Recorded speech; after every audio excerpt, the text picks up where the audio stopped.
Semuanya, nama saya Lupita Haruna dari kelas 82 SMP Dapasakana. Sebelumnya terima salam damai dari saya Sukiyoto Dhamma Budaya. Hari ini saya mendapat tugas literasi untuk bercerita tentang perjuangan emansipasi perempuan. Hari ini saya menceritakan salah satu pahlawan Indonesia yang bernama Raden Ajeng Kartini, atau kita bisa sebut Kartini. Raden Ajeng Kartini lahir di Jepara pada tanggal 21 April 1879. Dia merupakan anak kelima dari Raden Mas Adipati Aryo Sosodiningrat dan juga M.A. Ngasirah yang merupakan patih Jepara. Kartini kecil biasa disebut dengan kuda sore atau kuda liar karena dia sangat lincah dan juga gesit. Kartini kecil bersekolah di ILS atau Europese Leergere School. Di sana dia belajar bahasa Belanda. Sejarah perjuangan Kartini dimulai pada tahun 1892 pada saat dia umur 12 tahun. Pada saat umur 12 tahun dia harus dipingit, dan saat pada masa pingitan itu dia membaca majalah The Hollandse. Dari majalah The Hollandse dia menyurati Mary Oving, yaitu feminis, penulis buku remaja di Belanda dan kontributor untuk majalah mingguan perempuan muda Belanda. Dari Mary Oving dia berkenalan dengan redaktor majalah The Hollandse yang bernama Johanna van Woude. Setelah itu dia menyurati Stella Zihandelaar atau bisa disebut Stella, yang merupakan aktivis feminis Belanda yang memperjuangkan kesetaraan perempuan. Setelah itu pada tanggal 7 Agustus 1900 Mary Oving dan Stella Zihandelaar mengenalkan Kartini pada Abendanon dan istrinya yang bernama Ros Manuela Abendanon Mandri. Abendanon merupakan direktur di Departemen Pendidikan, Agama, dan Industri Hindia Belanda. Setelah itu, Abendanon dan istrinya berjanji untuk membantu Kartini mencapai cita-cita dan tujuannya. Abendanon dan istrinya mengusulkan Kartini untuk bersekolah di guru perempuan di Batavia. Kartini mengirim surat untuk mengajukan beasiswa kepada sekolah sambil menunggu beasiswanya surat balasannya datang. Abendanon dan istrinya menyarankan Kartini untuk membuat sekolah. Lalu Kartini membuat sekolah dengan menggunakan beranda belakang rumahnya.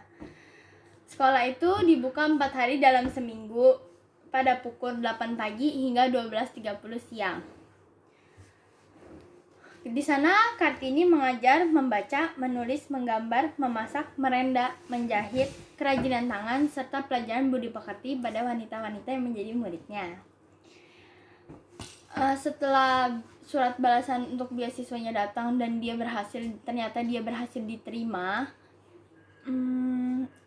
semua tujuannya harus hilang karena pada tanggal 12 November 1903 dia dijodohkan oleh seorang bupati Rembang bernama Raden Adipati Djodjodiningrat.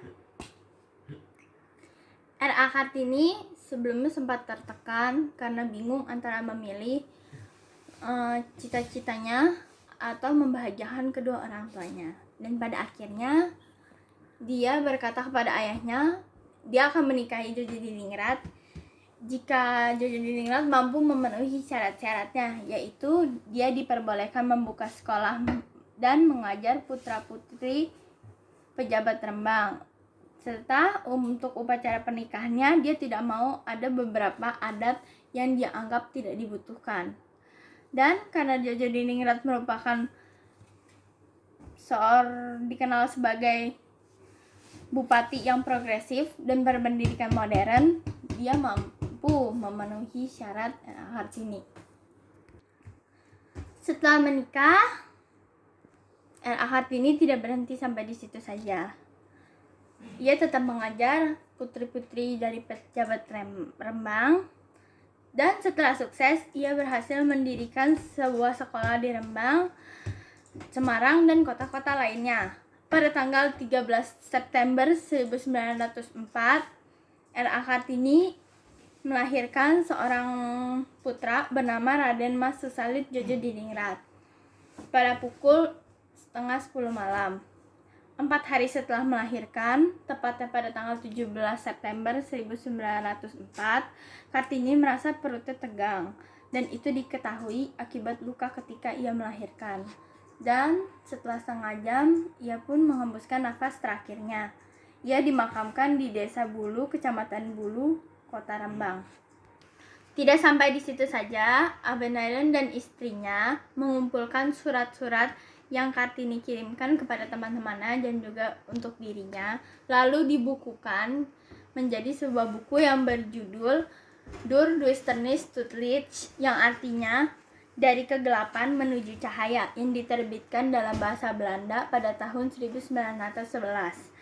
Setelah itu pada tahun 1922, Balai Perpustakaan menerbitkan versi terjemahan bahasa Melayunya dengan judul Habis Gelap Terbitlah Terang, yang disusun oleh 4 saudara. Setelah itu, buku Habis Gelap Terbitlah Terang hingga sekarang masih menjadi banyak inspirasi bagi para wanita-wanita yang ada di Indonesia. Selanjutnya saya akan menjawab beberapa pertanyaan terkait dari cerita tadi. Salah satunya adalah cita-cita Kartini adalah ingin memelopori kesetaraan derajat antara wanita dan juga pria, terutama dalam bidang pendidikan. Serta cara mewujudkannya adalah Kartini mendirikan sekolah di Rembang, Semarang, dan beberapa kota-kota lainnya. Ia pun berusaha mengajarkan cara membaca dan menulis bagi kaum wanita dari usia anak-anak hingga usia dewasa. Selanjutnya, hasil perjuangan Kartini di kehidupan saat ini adalah derajat wanita dan pria sekarang sudah sederajat. Wanita tidak lagi dipandang sebelah mata. Sekarang wanita dapat bersekolah setinggi-tingginya yang mereka mau. Mereka tidak akan dipaksa melakukan pernikahan di usia belia. Tidak ada lagi peraturan wanita yang harus hanya diam di rumah dan hanya mengurus anak serta rumah tangga. Selanjutnya, jika kamu tidak hidup di zaman Kartini, apa yang akan saya lakukan? Yang akan saya lakukan adalah terus melakukan hal-hal positif seperti berani mengungkapkan pendapat tentang diskriminasi yang saya nilai tidak bijaksana bagi wanita. Karena menurut saya jika wanita itu tidak dikekang atau dilarang untuk mencapai pendidikan yang setinggi-tingginya, dia bisa menjadi sehebat pria atau bahkan lebih hebat lagi daripada pria. Contohnya, banyak wanita-wanita sekarang yang menjadi dokter, polisi, bahkan pejabat-pejabat. Contohnya, salah satunya adalah Ibu Megawati Soekarno Putri. Dia merupakan presiden kelima di Indonesia serta merupakan presiden wanita pertama yang ada di Indonesia.